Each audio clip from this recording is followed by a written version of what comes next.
Мусакеев тергөө органдары тарабынан 2016-2017 жылдары Кыргыз Республикасынын УКМКнын 9 башкармалыгынын башчысы кызматын ээлеп турган мезгилде кызматтык абалынан кыянаттык менен пайдаланып, аталган кызматта өзүнө жакын кызматкерлердин кызыкчылыгын көздөп, Кыргыз Республикасынын турак жай кодексинин талаптарын бузуп, жалпы кезектүүлүктү эске албай, башка кызматкерлер кызматтык батир алууга көп убакыттан бери кезектин биринчи тизмесине тургандыгына карабастан, көрсөтүлгөн тизмеде акыркы кезекте турган кызматкерлерге кызматтык батирлерди мыйзамсыз бөлүштүргөндүгү боюнча айыпталган.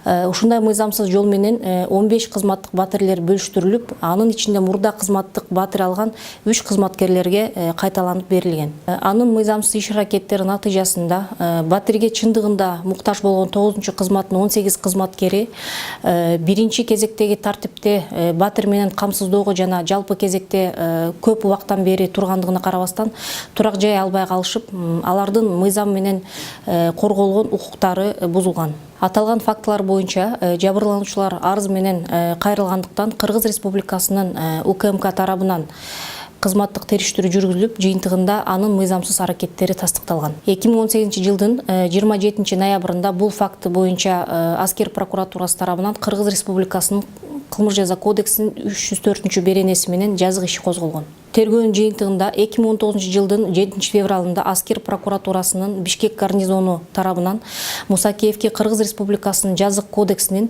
320 беренесинин 2 бөлүгү менен 4 эпизод боюнча кылмыш жазады деп шектелгендиги тууралуу кабарлоо тапшырылган. Ошол эле күнү Бишкек шаарынын 1-май райондук соту тарабынан ага карата бөгөт коюу чарасы катары башка жакка кетпөө тандалган.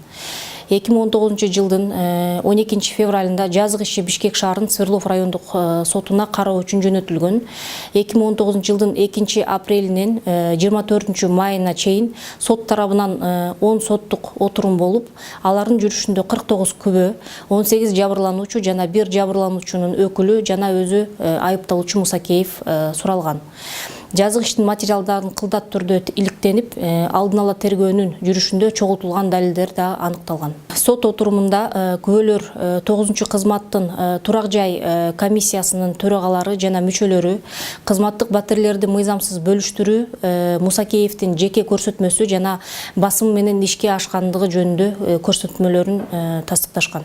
Тараптарды кылдат суракка алуунун, жазык ишинин материалдарын дыкат изилдөө, катышуучулардын жарыш сөздөрүндө чыгуудагы позициясын, ошондой эле Мусакеевдин акыркы сөзүн угуп, 2019 жылдын 24 майында Бишкек шаарынын Свердлов райондук соту Мусакеевди Кыргыз Республикасынын жазык кодексинин 320 беренесинин 2 бөлүгү 4 эпизод боюнча ага карата коюлган бардык айыптоо боюнча күнөөлүү деп таап, Кыргыз Республикасынын жазык кодексинин 78 беренесине ылайык жартылай кошуу жолу менен биротоло 5 жылга эркиндигинен ажыратылып, 700 эсептик көрсөткүч өлчөмүндө айып салып, сот залынан камакка алынган.